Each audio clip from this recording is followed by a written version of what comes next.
খেয়াল করে দেখেন। ম্যাজিস্ট্রেট ম্যামের বাসাটা কোন দিকে? দোলা কেমন আছিস? থাক, দূরে থেকেই কথা বল, কাছে আসার দরকার নেই। দোলা তুই আমাকে চিনতে পারিস নাই? আমি মুনা, ওই যে আমরা একসাথে পড়াশোনা করতাম না কলেজে। আরে চিনছি, তোকে না চেনার কি আছে? তুই তো কলেজের টপার স্টুডেন্ট ছিলি, আর তোর তো কত বড় স্বপ্ন ছিল যে তুই ম্যাজিস্ট্রেট হবি। আর এখন আমি একই দেখতেছি, তুই সামান্য চা বিক্রি করতেছিস, তা আবার এই ফুটপাতে রাস্তার দোকানে। মানে স্বপ্ন তো সবাই দেখতে পারে, তোদের মতো ছোট লোকরা স্বপ্ন পূরণ করার যোগ্যতা রাখে না। দোলা, তুমি কি ওদেরকে চিনো নাকি?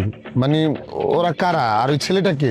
আরে ও হচ্ছে রাকিব। আমি তোমাকে বলেছিলাম না যে কলেজে একটা ছেলে আমার পিছনে ঘোরাঘুরি করে, আমাকে বিয়ে করতে চাইতো। ভাগ্যিস মুনা ওকে পছন্দ করতো, মুনা ওকে বিয়ে করেছে। আর যদি আমি ওকে বিয়ে করতাম তাহলে তো আজকে রাস্তায় দাঁড়িয়ে আমাকে মুনার মতো চা বিক্রি করতে হইতো। দোলা তুই এভাবে কেন বলছিস? হ্যাঁ, আমি আমার জীবনে যেভাবেই আছি না কেন, আমি অনেক ভালো আছি, আমি অনেক সুখে আছি। এই থাম, তুই যে কি সুখে আছিস এটা তোকে দেখেই বোঝা যাচ্ছে। আর এখন বড় বড় কথা বলতেছিস।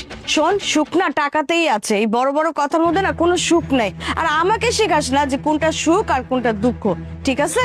এই দোলা, বাদ দাও তো, এদের কথা কি শুনবা? হ্যাঁ, এরা তো জীবনে কিছু করতেই পারবে না, খালি পারবে বড় বড় কথা বলতে, অন্য মানুষকে জ্ঞান দিতে। যারা মুখে ফটর ফটর করে তারা কখনো কিছু করতে পারে না।